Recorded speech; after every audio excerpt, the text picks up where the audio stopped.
আসসালামু আলাইকুম। আজ অনেক দিন পর আল্লাহর অশেষ রহমতে এক পশলা বৃষ্টি,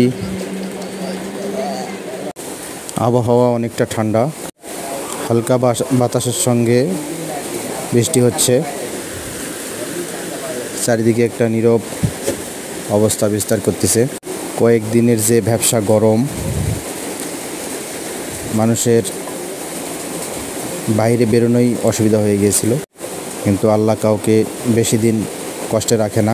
কষ্টের পরে আসে সুখ, কষ্টের পরে আসে আনন্দ। সেই রকম আজকে হঠাৎ দুপুরের সময় যে এরকম একটা শান্তিদায়ক বৃষ্টি আল্লাহ দেবেন, এর জন্য আল্লাহর কাছে আমরা শুকরিয়া, আলহামদুলিল্লাহ।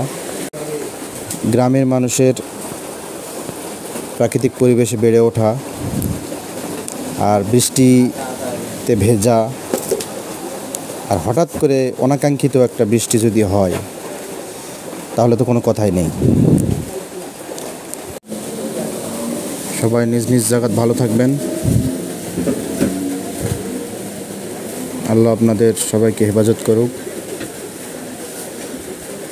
আল্লাহ হাফেজ। ভিডিওটি ভালো লাগলে লাইক, কমেন্ট, শেয়ার করে পাশে থাকবেন।